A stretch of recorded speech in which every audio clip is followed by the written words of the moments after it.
Welcome back, everyone, to another fantastic episode of I'm Gonna Talk and You're Gonna Listen.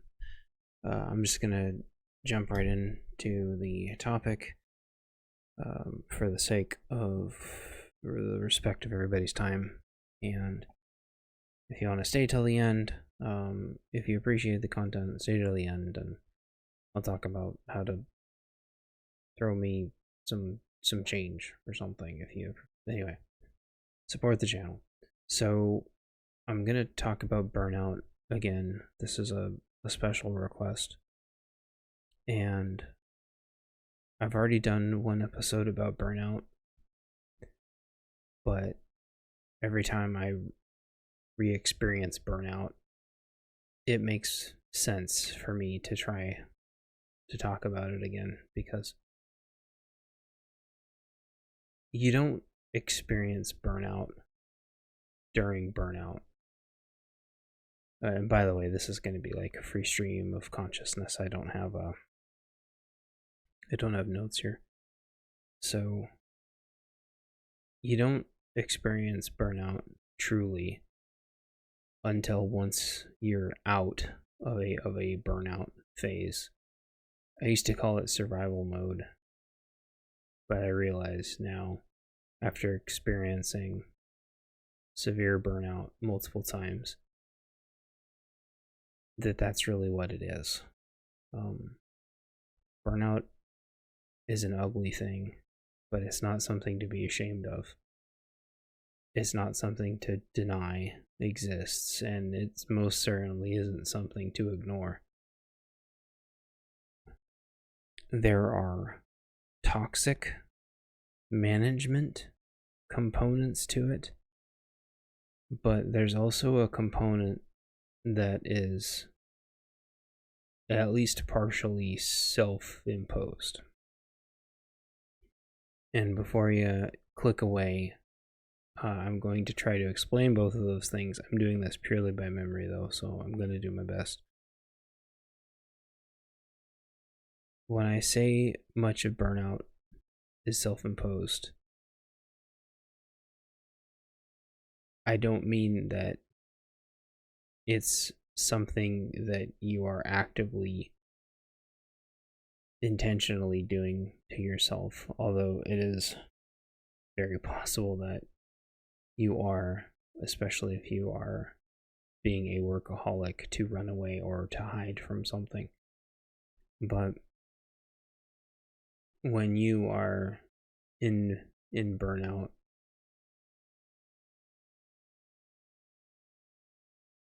it's typically because there are a set of constraints that are either imposed on you by yourself, or somebody has imposed these constraints upon you and have given you some kind of ultimatum or incentive to complete something in an amount of time, to when you've completed said thing, there's immediately another thing before you have time to recover.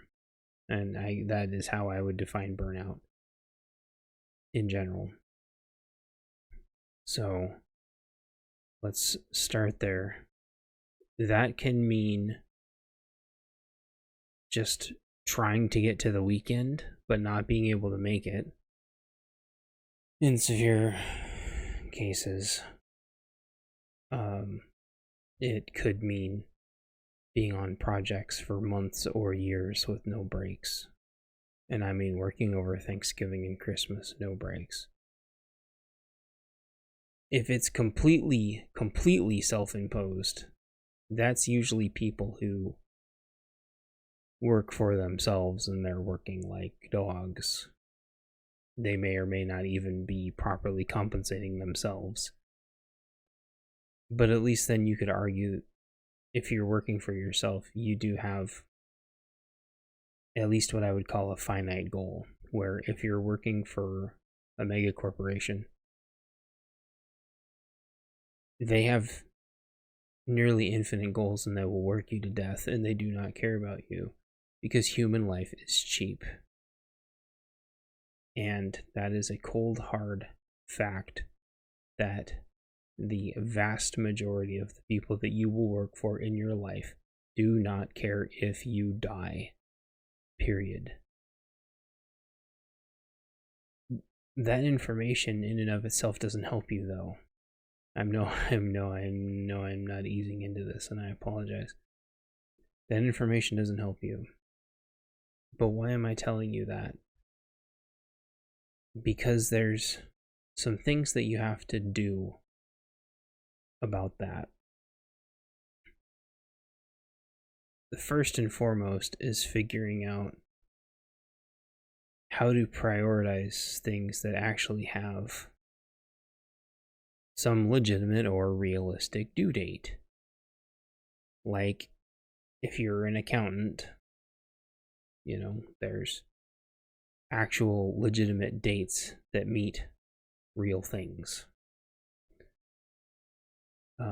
Those, however, are rare exceptions. And unless you're running a nuclear facility, there's not very much that people do that are legitimately mission critical.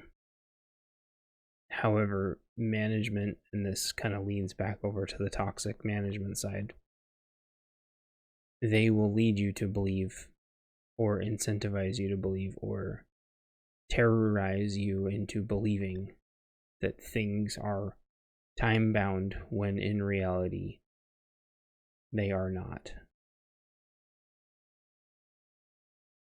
However, without understanding your own inherent level of integrity and the lengths that you will go to either maintain positive visibility or to keep building your personal reputation, and fully understanding that they will be actively working against any semblance of credibility you may be trying to build. You have to be constantly aware of how and why management is trying to run you through a grinder, and how to build enough of a buffer around yourself to where they don't have enough access to you or enough leverage over you to be able to run you into the grinder that they are acting like they can run you through. So, how I do that is by building up a team around me that I can trust, and we watch out for each other, and I make sure that they are all taken care of and that nothing bad happens to them. And I make sure that they can take time off.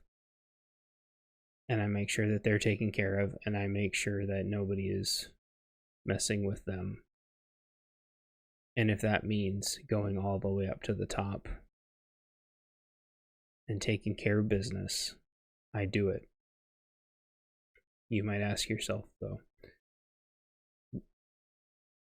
isn't part of you burning yourself out the fact that you're trying to also fight everybody else's battles?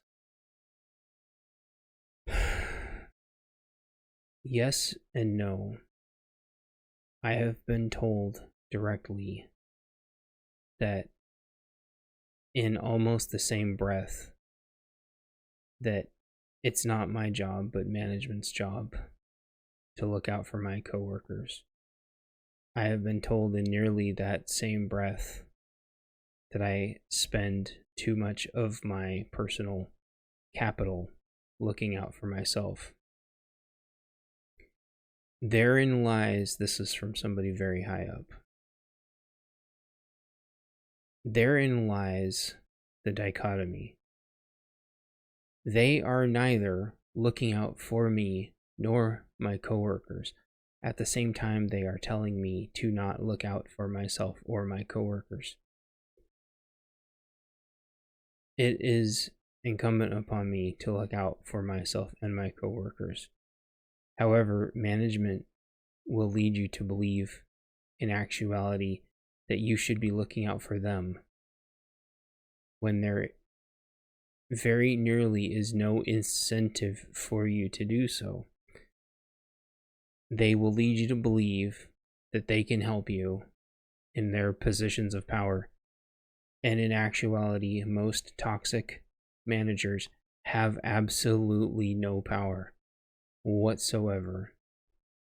And they shrink at the first sign of opposition by their peers. The large majority of them are absolute cowards. And really, all you have managed to do is work yourself into a system through no fault of your own, where they peaked in high school and they have continued to bully people their entire life. This isn't to say that they are necessarily a bad person. They are just weak, and they do not and cannot respond to their weaknesses in a healthy manner. You making them feel better about themselves when they make double or triple the amount as you only temporarily placates them. And while it allows you to maintain positive visibility, it doesn't give you the leverage you need to get yourself out of a burnout mode, nor will getting them to feel sorry for you get you out of burnout mode, because they, by and large, are raging narcissists that will only attempt to one-up you with how bad their lives are, despite them having generational wealth beyond measure, and their personal lives equally being in absolute shambles, despite them having nearly limitless resources at their disposal. All the meanwhile sending you to burnout classes, which will completely ignore the root cause of burnout, which is you not being empowered to take the time that you need to decompress. And I can tell you exactly how long it took me to decompress from burnout over this holiday break. It took exactly 72 hours. I essentially was a useless vegetable for 72 hours while my body basically while my mind had to reset to turn back into a semi-normal functioning human being. I was a zombie. And about 2/3 of the way through my break, I basically relapsed into burnout, which I didn't even know was a thing that could happen, but it felt like a second wave, which I could only imagine is just like recovering from like multiple layers of burnout, I suppose. My patience level was essentially non-existent. I was sleeping for like 24 hours at a time. The health implications of burnout are absolutely insane. There's no medicine you could take. There's nothing you can do, right? It's not even depression. It is from living in a corptocracy where our bodies haven't acclimated to a fight or flight mode that there is nothing that we can do about. It's a corporate jungle, and there's the normal means of handling a jungle scenario are uncouth in the young age of our nation. Things can't be handled quickly, efficiently, and decisively. And it gets increasingly harder to rationally deal with a situation when you're in burnout mode. Typically because you are so worried about whatever the looming issue is, overcoming that one, and never having a break, that you can't see the forest from the trees. You can't build your reputation enough to overcome the force that's actively working against you. And you know in the back of your mind that as soon as you take time off, your work is going to be building up, because you know you can't trust anybody else, because you work by and large with a bunch of absolute morons. And then you're told the response to that is, well, if you just trained everybody up and documented everything, everything would just magically be fine. But that's not true, because you work with people that don't even have the capacity to even remotely understand what it is that you do. Even if you had all the color crayons in the world, it doesn't matter, because they have no context. They don't have the educational background. They don't have the foundation. They do not and cannot even begin to comprehend, nor do they want to comprehend, they even try to objectively understand what it is you do. But you know in the back of your mind you can't just leave. There's two problems with that. One of them, eventually you're going to get sick, which means you're going to be hosed anyway.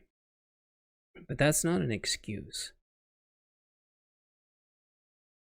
The more you feel like you are all alone at work and nobody understands you, the more potentially social equity that you have. I don't mean equity like, the house kind of equity. So typically what I recommend to people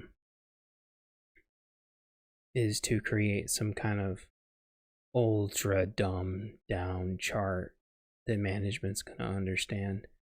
Give them something really basic and stupid to focus on. And then let them try to argue and point out and improve the optics of this absolutely mundane, irrelevant thing, so they feel like they can make a choice and make a decision and boss you around about something that you actually have no vested interest or ownership on. And I have made the mistake so many times of trying to present to management visual management tools of the actual things I'm working on, my actual report outs, the things I'm really doing, my actual work. And it has almost exclusively been met with negativity, disdain, disgust. And then they try to correct my actual work, or they try in vain to discredit what is my full-time job, and they have absolutely no background in, but they'll try to correct me on it, because their urge to correct me and be contrary to my work supersedes any time that they will ever be willing to invest in my craft, which a smart manager will immediately admit they will hire you because you're smart and you make them look good.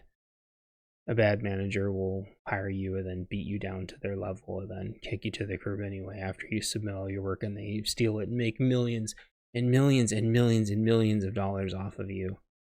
Steal all of the bonuses that they get from the millions of dollars and kick you to the curb just before bonuses get rolled out.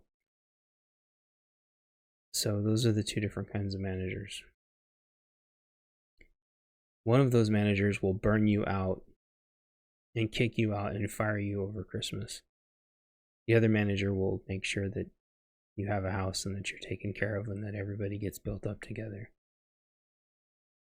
But it may take you a long time to find those managers, and you might not be able to keep those managers for a long time, or they might retire, or they might move up in the org. However, it seems more likely it's usually the piece of crap managers that get bumped up, but that's a different problem. So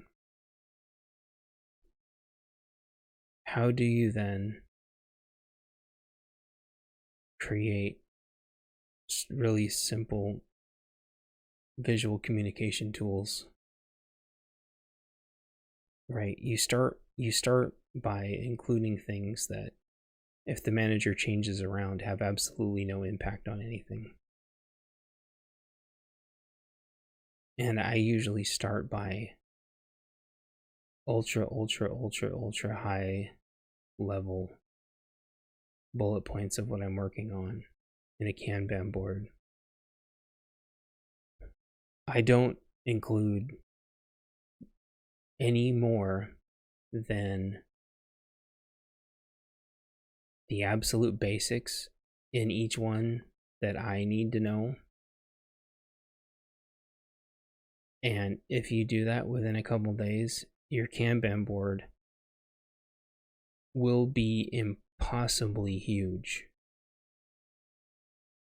It will be way bigger than any manager will ever be able to understand. You bury the details inside each item, and you only allow them to move the items around. That's it. They'll try to understand one or two, they'll correct you, they'll fuss. They'll fuss that they don't understand. They'll fuss that they don't have time. And you just say, if you want to set up a meeting, we can talk about this, XYZ. But right now, this meeting, I'm just giving you a high-level overview of all of them. If you want to drill down, we have to talk about that in another meeting. And you keep your meetings framed so they are only ever high level. And you only bring something to their attention if it's actually mission. You only ever dive in if you either A, need their decision on something, or B, if you think they're going to get hammered at a meeting and you don't want to see your manager get annihilated, because that will usually trickle back on you if something horrible happens and you didn't tell them and you knew and it was in your Kanban board and you didn't warn them. But you might keep asking yourself, what's this have to do with burnout? Since you're giving your manager a visual tool that they can fixate on and mess around with, they'll never be able to say that they don't know how much work you have. A. B. If they're not in your Kanban board prioritizing your work, then you get to prioritize your own work. It's like you're your own manager. And you make your Kanban board so the manager can always look at it. If you have to have one-on-ones, you look at it together. And You might go, well, that just means that I, have visualized that I have 80 things to do and there's no way I can do it all. Yeah, well, here's the problem with your department is sooner or later it's going to be extremely obvious that you have a Kanban board and you're tracking all your work and nobody else is. Although, the more buddies that you have, you can all start tracking your work together. And it's going to be really obvious who's not tracking their work, first of all. Second of all, it's going to be really obvious that you need more people. Now, your manager's favorite word in the world to say is going to be just shift things around. Just shift things around. Be-ba-doo-ba-doo. And you say, you know what? Great. Here's my Kanban board. What do you want me to shift around? Now, it's going to seem like you're throwing it back in their face. They're going to get frustrated the first few times, but sooner or later, they're just going to stop telling you to shift things around because they know it's simply not possible. And the more you do this, the more equity you're building as being somebody that is actually legitimately too busy to do anything. But you still might be asking yourself, how does this get me more time off? I'm glad you asked. You will be able to look at your Kanban board and figure out what's actually legitimately time bound, what your dependencies are, and eventually, depending on how advanced of a Kanban board you have, you'll be able to break things out into sprints, and you'll be able to start hopefully facilitating and assigning things to other people. And then you can bring the rest of your team up with you. And then hopefully through that management will be able to estimate how many more people you need, and hopefully you can get more people. If you can't get more people, you treat it kind of like how you'd be a project manager, and the dates to everything start sliding out more and more and more. That is the mature way of handling it, not saying just move things around, because the people that say keep moving things around are the same people that keep scheduling all hands after all hands over and over and over and over. And then you'll have a department meeting, and then you'll have the quarterly review, and then you'll have the administrators or the president's gonna have a meeting, or however the CEO's gonna have a meeting, and then the CIO wants to have a meeting, and then there's gonna be the party and the luncheon and this and that, and then recognition party, and then all the while your work's getting backed up again. And you tell them, look, do you want me to go to your all hands, or do you want more of this work to get done? And at that point, they are going to have to start consciously choosing. You say, you wanted me to move things around, but you want me to go to another 2-hour all hands. Which is it? You told me to slide things around, and they go, no, we need you to be at the recognition because we're having cake. Oh, we're having cake. Oh, or whatever BS. So I've been in departments where they have parties for every single milestone, every couple weeks and every birthday, and it was nothing got done. But everybody was super happy. I mean, there's a trade-off. The thing is, not everybody likes recognition. There's a lot of introverts. Introverts, in my opinion, they're going to get burnt out way faster. You stick them in high-stress situations with people where they're scared to death they're going to say something stupid and offend people that they never talk to. And all of a sudden, everyone's hopped up on sugar. And so, instead of sliding things around, you act like a proper project manager, an honorable, responsible project manager, and those dates start sliding out. And you start going, that's going to take me about 3 weeks to do, but I can't get it started for 3 more weeks. Do you want me to bump something? Okay, well, this has got dependencies, so I got to do this first. You want to get a second person on this? And you might still be asking yourself, hey, Chance, what's this have to do with me getting the time off so I can actually decompress or spend some time with my family or go swimming in a nice lake or go watch the orcas toss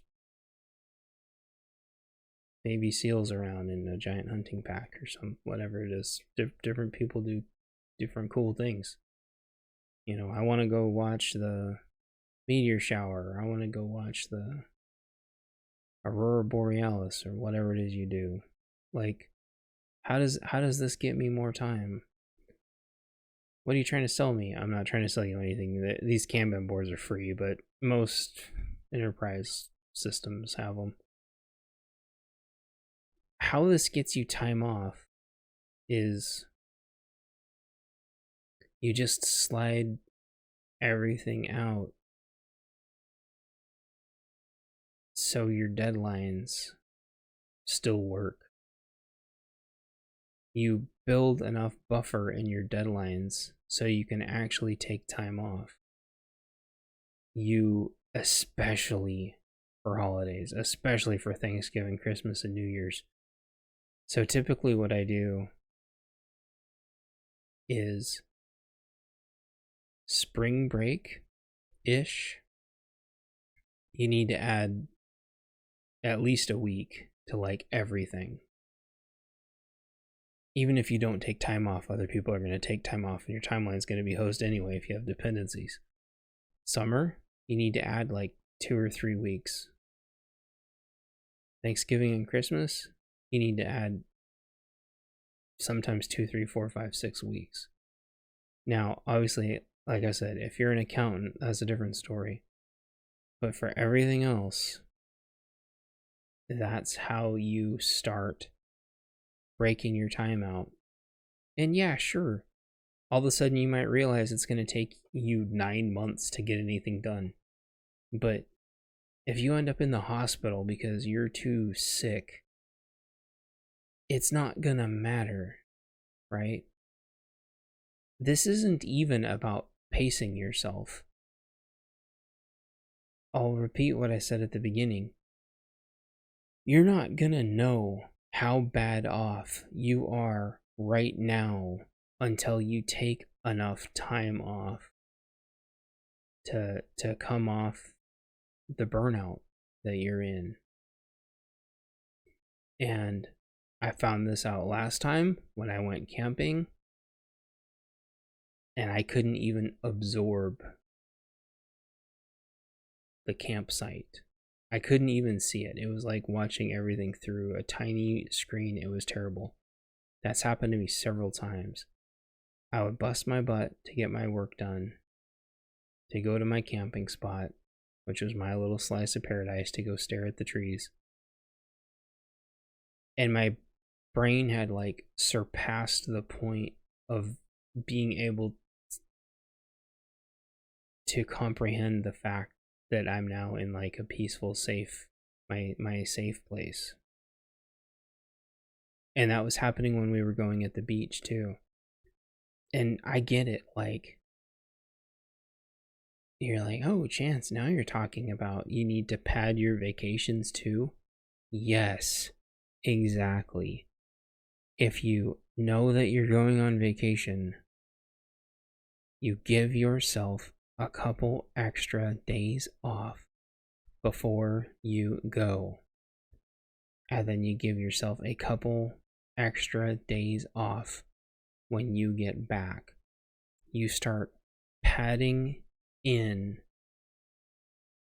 the fact that you need to decompress from everything that you do. And everyone takes a different amount of time. I knew people that business traveled a lot, and some of them needed 2-3 days to decompress and then they would be back on a plane again. They would fly home for like 3 days, and then they would fly again. And they just kept doing that. Some of them did that for up to like 6 weeks. But they would always fly home for like 3 days. And I'm not a doctor. This isn't any medical advice for anything, but you need to take about 3 days off and see how you feel. And I get it. It is so hard for me to not be at work, for me to not be working. That is my comfort level. That is how I feel better, is by working. But it will destroy me if I do it. Even though I love it. I love my job. I love it. I have there's some toxic situations there, but I've managed to buffer all that out. And I'm in a great place. But I have other constraints that I still need to work through. I had a project constraint. I had a project deadline. But see, that was finite. I make sure that anything that stresses me out, I put bookends on it. I contain it. I compartmentalize it. I give it a date. And yeah, I work my butt off and I stress myself out until that date. But after that date, that thing has to go away and I have to go back to sustainment mode. I had a project like that. And when I was a contractor, I was working towards full time that way. I had finite. Those were a little squishier, but it was still well-meaning. It was a challenge, but it was something that was doable. It was something that I could work towards. It wasn't an infinite nebulous object. It wasn't a big amorphous cloud. Getting my house again, right? That was something I could work towards. It wasn't a big amorphous thing. Getting through I just got through another project, a hectic phase of a project. So I can sleep easy with that, but now I got to get through a probation period, which is a normal thing for some places to have those like probation periods. So it's going to stress me out. It's going to be a grind, but I have a date, I have a date to where that'll be behind me. There's a performance plan that I have to do, but I've got a date. I've got a date for that. I want to get I want to increase my level of business analyst that I am. And I have a couple different ideas for how to do that, but that's a finite, those are all finite things. Everything else, work-wise, everything else, those dates can slide forever. And on the home front, it's easy to get burned out working on home stuff. But I have finite goals. I know that there's 3 windows that are leaking and rotting that I have to fix. I know there's a rotten gutter that I have to fix. I know that I have to get 4 fillings. And I know in a couple days I have to pick up my glasses because my new glasses are coming in. Those are all very, very finite, controllable things. Now it's hard. It's hard because of the money. Sure, money's hard. But you can't let the money grind burn you out or you just die. Either your body will stop or you'll be too exhausted and you'll get into a wreck, or be chopping fruit for your smoothie and chop your hand off or something. Like, you have to focus on finite, compartmentalizable, controllable, measurable things that are within your control. Everything outside of that control is not to be shuffled around. It is to be slid out. Just like you're running a project. And I believe through many, many, many years of personal experience, that is how you manage burnout to the point of at least not dying. And then slowly, as you get more of those finite chunks taken care of, you don't add more finite chunks. Unless there's, you find you've got to get your chimney cleaned, or you got to get your roof repaired or something, but you don't just unnecessarily add them, or you put them, on hold into another bucket in your Kanban. But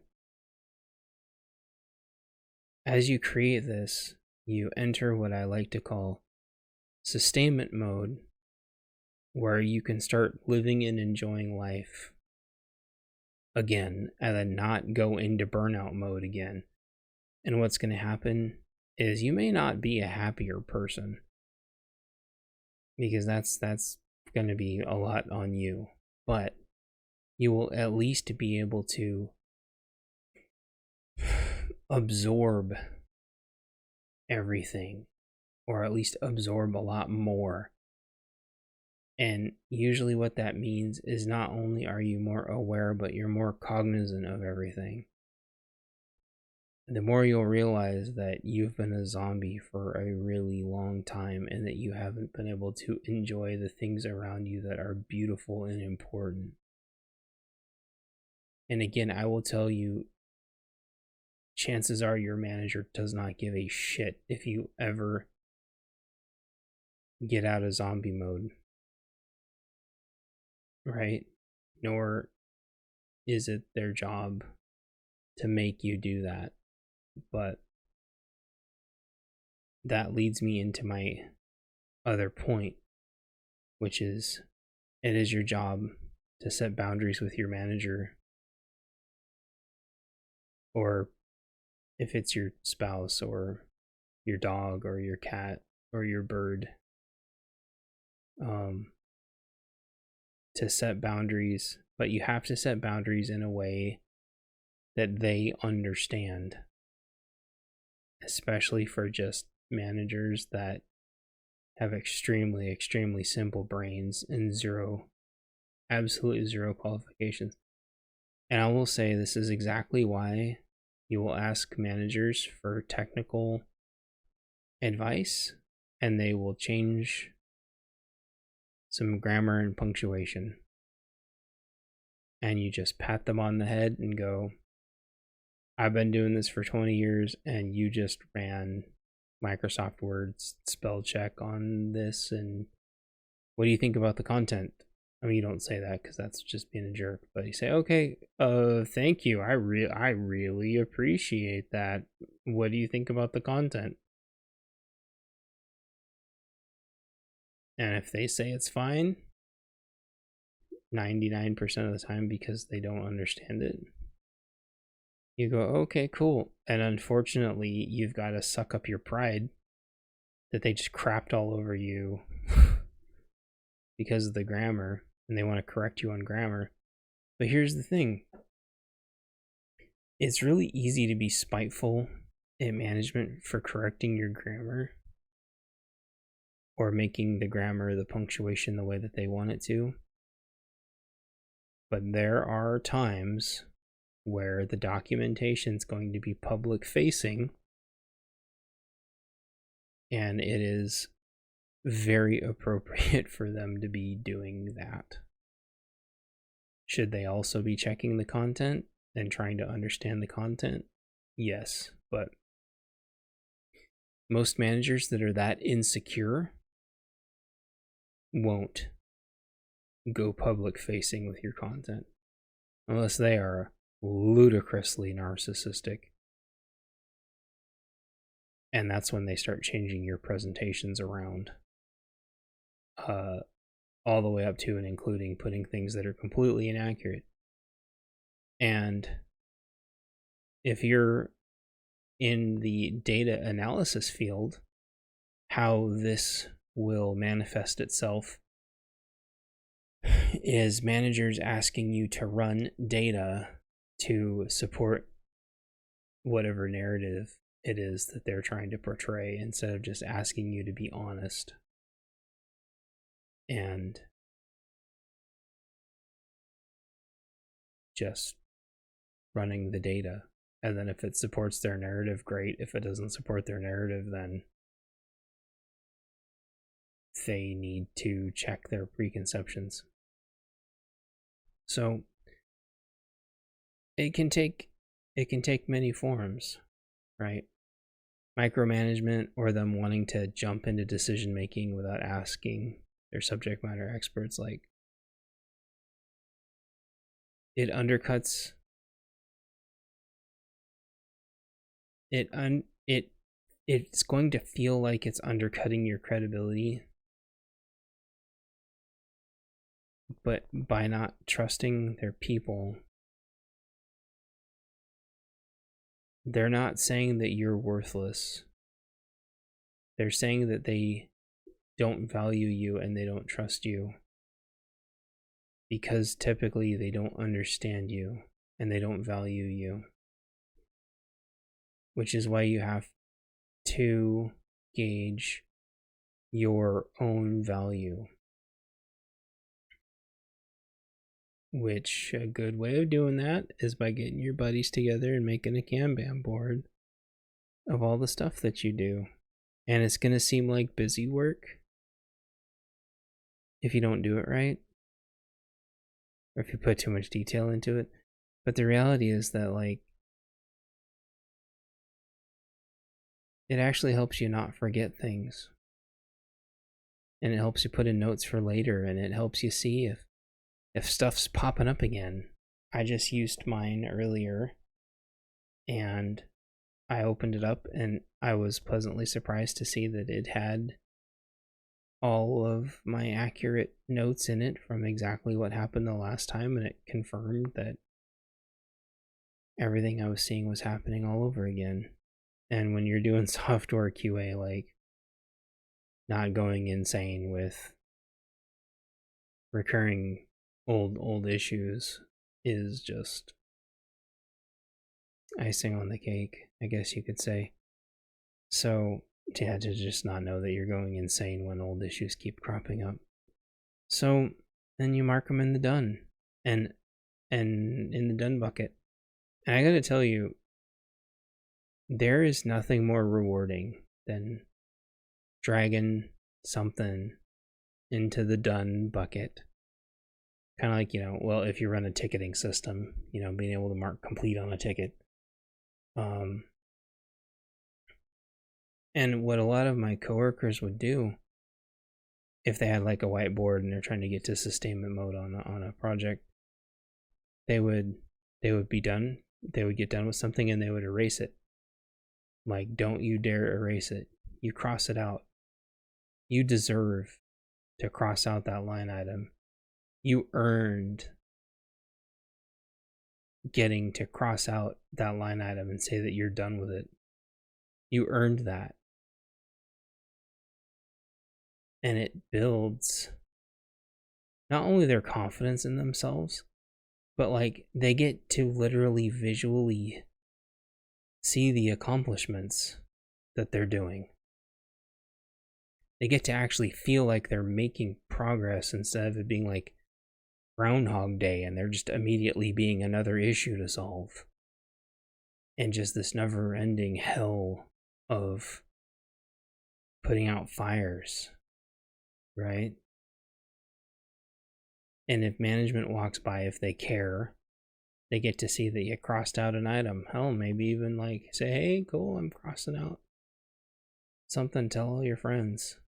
Tell all your coworkers I finished something. You know? And then maybe once you finish it, ask your coworkers if they need help finishing anything. Especially if you're all sharing the same Kanban board. Like, start working as a team. Or at least, it'll be visually obvious that you're working as a team. Yeah, that's going to scare the crap out of management. Because they'll see that you're not, they can't divide you all against each other, especially with things like pay. If one of you is making like way less than another, or if some brand new person comes on and y'all didn't get retention, but they got a hiring bonus, like, you start to break down those walls and show that you're all on the same team. And if all three of you, or 4 or 5 or 10, hopefully not 10, because then you'd need a couple leads, but if you're all saying, like, we have 80 items on our board, we need more people, this is all going to slide out. When you have, like, whether you have daily stand-ups or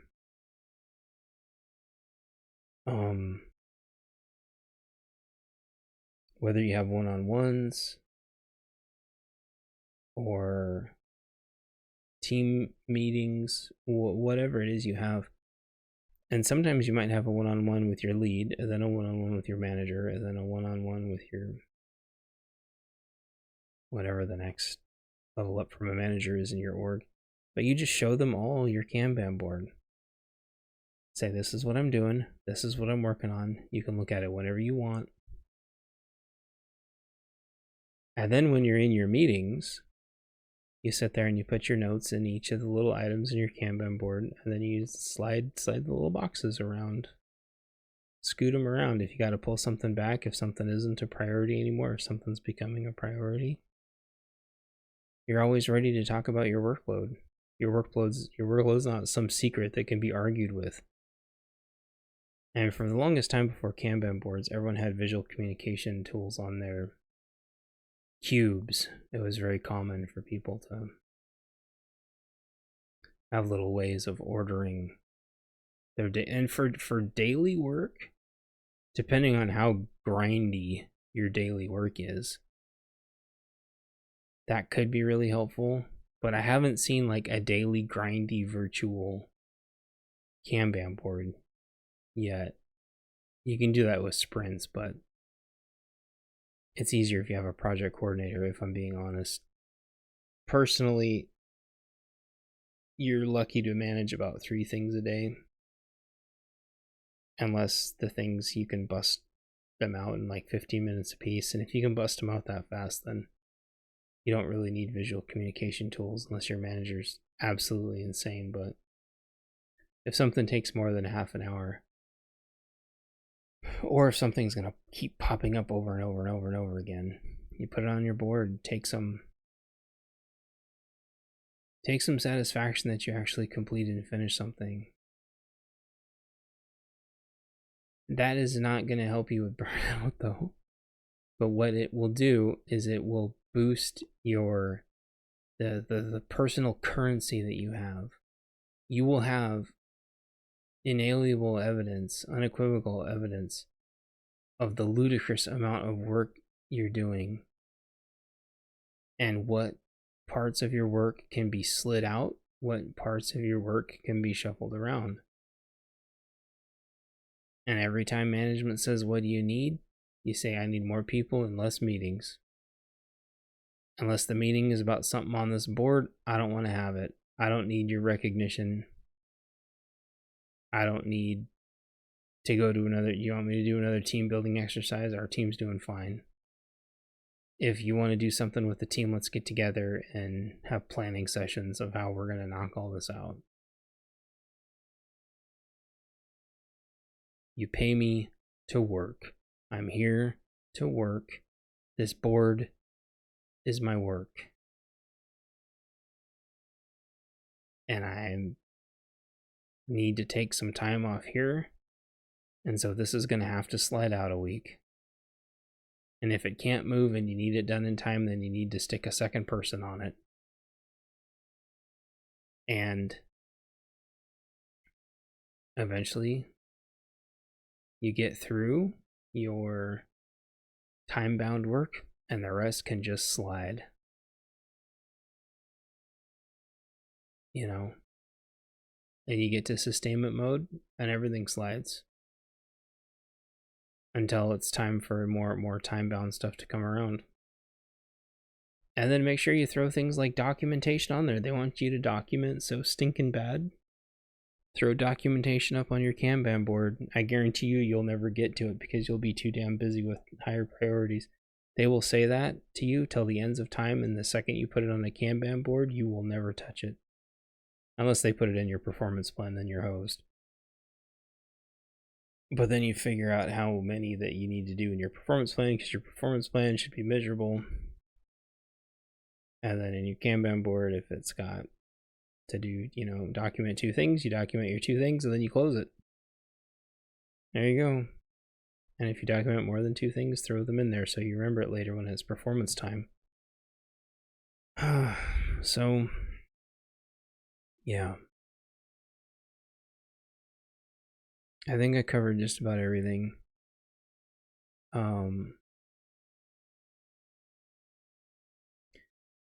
I used to do videos that were extremely corporate centric a long time ago.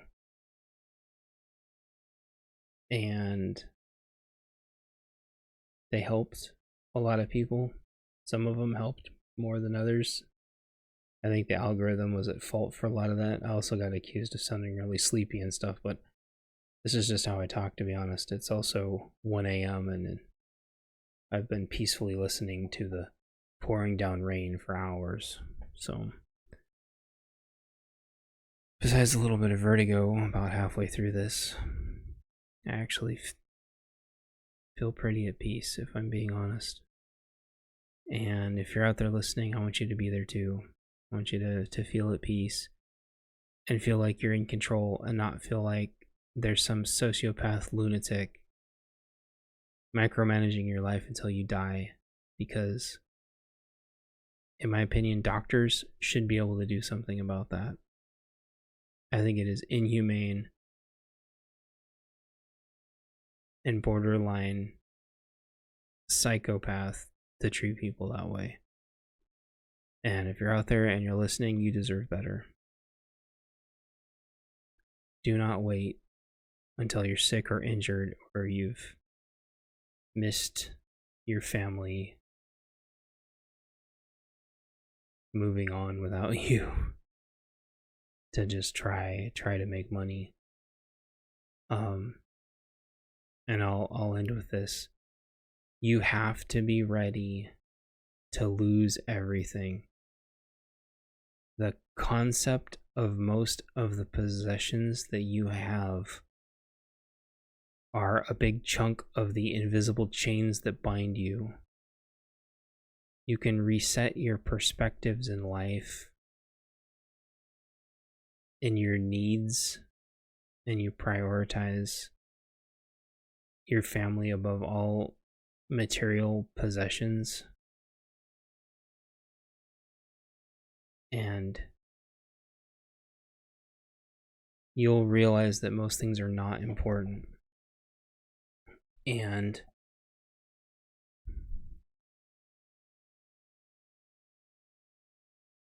how do I say this?